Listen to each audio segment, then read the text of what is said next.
अली नाम का एक दर्जी था।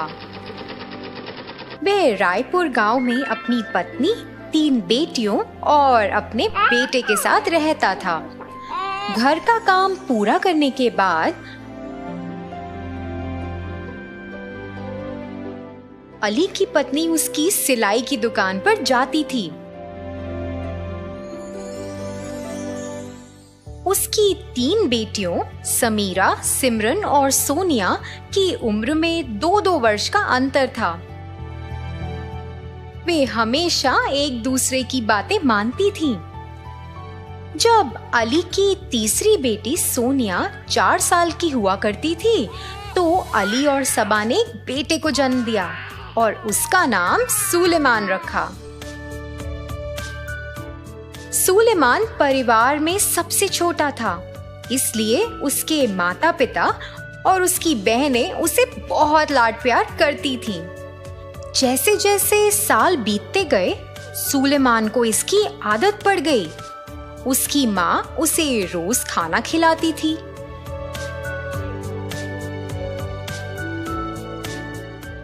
सिमरन और सोनिया उसे पढ़ाते थे और उसका काम भी करते थे। दर्जी की दुकान पर काम खत्म करने के बाद अली अपना समय अपने बेटे के साथ खेलने में बिताते थे। दिन के अंत में समीरा उसे सुलाया करती थी, क्योंकि बचपन से ही उसे इतना लाड प्यार मिला था। वह कभी भी घर का काम नहीं करता था, लेकिन वह दोस्तों के साथ घर से बाहर अपना समय बिताता था और उसे दूसरों की मदद करने की आदत लगती गई। जैसे जैसे कुछ साल बीतते गए, अली की सभी 3 बेटियों की शादी हो गई। अली और उसकी पत्नी को एक उम्मीद थी कि सुलेमान जिम्मेदार बनेगा और घरेलू कामों में और दर्जी की दुकान के कामों में उनकी मदद करेगा। हालांकि घर की जिम्मेदारियों को निभाने के लिए सुलेमान अब तैयार था, फिर भी उन्होंने उसे परेशान नहीं किया। एक दिन जब सुलेमान अपने दोस्तों के साथ अपना समय गुजार रहा था, उसका एक दोस्त शोएब उसकी तरफ दौड़ता हुआ आया। दोस्तों, मेरी मौसी की घर की स्थिति बहुत खराब हो गई है। उनके पास ना खाने के लिए कुछ है और ना ही पहनने के लिए अच्छे कपड़े हैं। मुझे लगता है कि हम सभी को उनकी मदद करनी चाहिए। सुनो दोस्त, मुझे तो स्वयं ही सहायता की आवश्यकता है। मैं तुम्हारे लिए क्या कर सकता हूँ यार? एक दोस्त ने ऐसा कहा और वहां से निकल गया। अरे यार, मुझे डर है, अगर मेरे पिताजी को इसके बारे में पता चल गया तो पता नहीं क्या होगा। क्षमा करो, मैं ऐसा नहीं कर सकता। दूसरे दोस्त ने ऐसा कहा और वो भी वहां से निकल गया। शोएब, चिंता मत करो, साथ चलो। सुलेमान ने ऐसा कहा और उसे अपने घर ले गया। उसने उसे कुछ खाना दिया और कुछ कपड़े भी दिए। सुलेमान के माता पिता यह सब देख रहे थे। वे अपने बेटे से सवाल करना चाहते थे कि ये सब क्या हो रहा है, लेकिन तब तक सुलेमान अपने दोस्त के साथ पहले ही वहां से चला गया। सुलेमान हर बार किसी नए व्यक्ति के साथ इस मदद करने की आदत को दोहराता रहा। वह बस अपने दोस्तों के साथ अपना समय बिताता था और कभी भी अपने माता पिता के साथ समय बिताने के बारे में उसने सोचा ही नहीं। हर दिन जब सुलेमान घर लौटता था, उसके माता पिता ने उसे कई बार समझाने की कोशिश की, लेकिन सुलेमान ने कभी भी इस बात पर गौर नहीं किया। मेरे बेटे, मैं बूढ़ा हो रहा हूँ। कम से कम अब मैं तुमसे अनुरोध करता हूँ कि तुम मेरी सिलाई की दुकान की जिम्मेदारियां ले लो। पिताजी, आपका मतलब क्या है? क्या मुझे कपड़े सिलने चाहिए? मुझे उस काम के बारे में कुछ नहीं पता। मैं ऐसा नहीं कर सकता हूँ पिताजी। आप कृपया कोई और तरीका निकालें। उसने यह कहा और बिस्तर पर चला गया। अगले दिन बड़ी बेटी समीरा अपने माता पिता को देखने के लिए आई और जब वह उनका हालचाल पूछ रही थी, उसे अपनी माँ से सुलेमान के व्यवहार के बारे में पता चला। उसके बारे में चिंता मत करो पिताजी, मेरे पास इसके लिए एक उपाय है। वह अपने माता पिता को अपने साथ ले गई और अपने भाई को एक पत्र लिखा जिसमें उसे पता चला कि वह उन्हें उत्सव के लिए ले जा रही है। यह पत्र दरवाजे के ताले पर रखा हुआ था। जब सुलेमान घर लौटा, उसने उस पत्र को देखा जो दरवाजे से लगा हुआ था।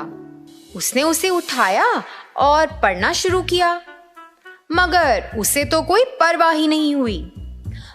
मगर एक दिन फिर उसे महसूस हुआ कि उसके पास रोज की तरह घर पर माँ नहीं है उसे खिलाने के लिए। घर आते ही उससे बात करने के लिए पिता भी नहीं है। उसे पैसे देने के लिए दुकान में पिता बैठे ही नहीं है। हर दिन जब तक वह घर आता तो घर सुनसान और अकेला दिखता। उसे घर आने का मन ही नहीं कर रहा था। जैसे ही सुलेमान अपने घर के बाहर बैठा, उसने देखा कि एक बूढ़ा जोड़ा सड़क से जा रहा है। वे बहुत कमजोर लग रहे थे। जब वह उन्हें देख रहा था तो वो बूढ़ी औरत अचानक से फिसलकर गिर गई।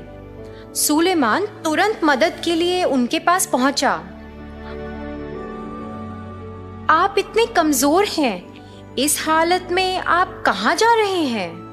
हमारा एक लौता बेटा है, उसने भी हमें छोड़ दिया है। हम नहीं जानते कि कहाँ जाना है और हम बस दर दर भटक रहे हैं। सुलेमान ने उस बूढ़े जोड़े की बातों को सुना और अचानक अपने माता पिता और उनके साथ व्यवहार करने के तरीके को याद किया। उसे अपने माता पिता के प्रति व्यवहार की गलती का एहसास हुआ।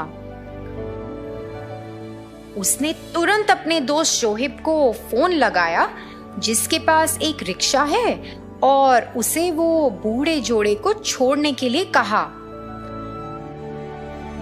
दूसरे दिन सुबह जब अली और उसकी पत्नी यात्रा से घर वापस आ रहे थे, सुलेमान बहुत खुश था और जब वह आई तो वह उनकी ओर दौड़ा और उन्हें गले लगा लिया।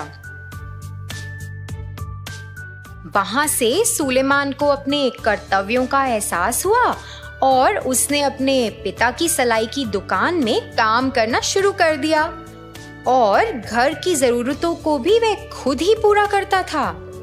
उसने अपनी माँ के साथ भी समय बिताना शुरू किया।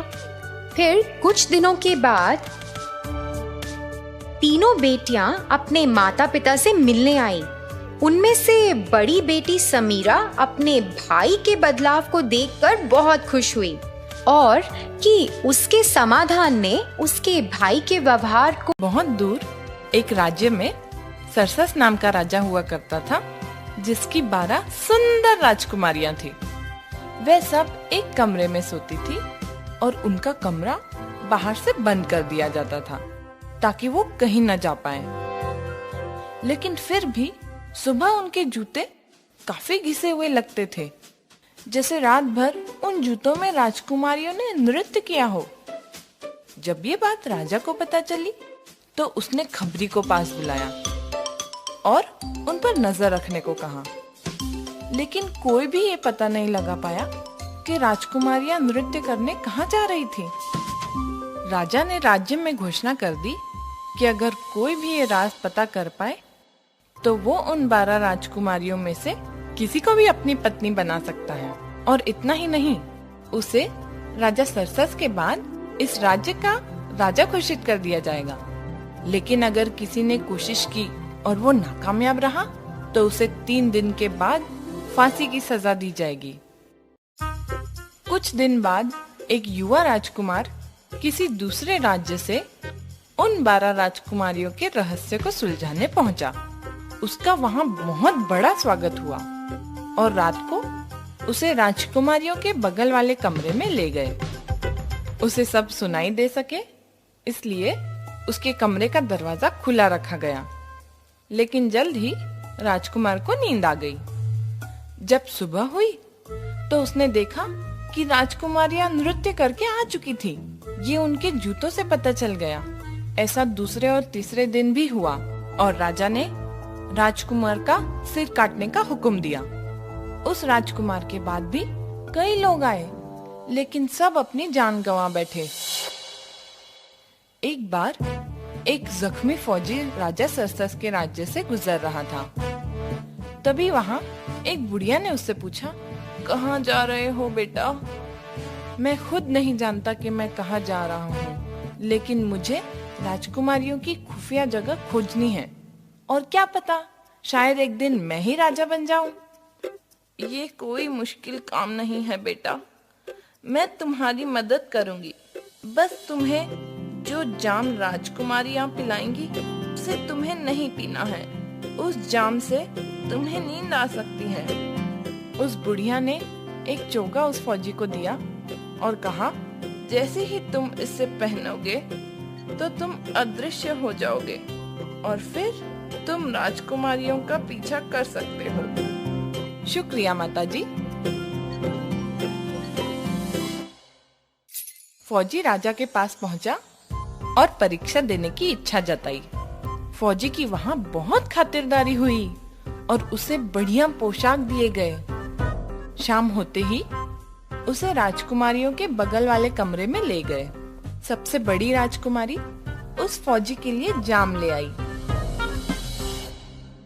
लेकिन फौजी ने चुपके से उस जाम को फेंक दिया और सोने का नाटक करने लगा। राजकुमारियां उसके खर्राटे सुनकर खिलखिला उठी। ये भी बाकियों की तरह अपनी जान गंवा बैठेगा। नए कपड़े पहनकर तैयार होने लगी। वे बहुत उत्साहित थी, लेकिन सबसे छोटी राजकुमारी ने कहा, पता नहीं क्यों, लेकिन मुझे बेचैनी सी हो रही है, जैसे कुछ बुरा होने वाला है।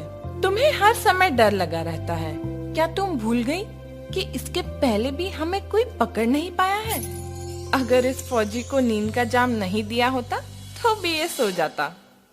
जब वह सब तैयार हो गई, वह उस फौजी को देखने पहुंची जो कि बहुत जोर जोर से खर्राटे ले रहा था।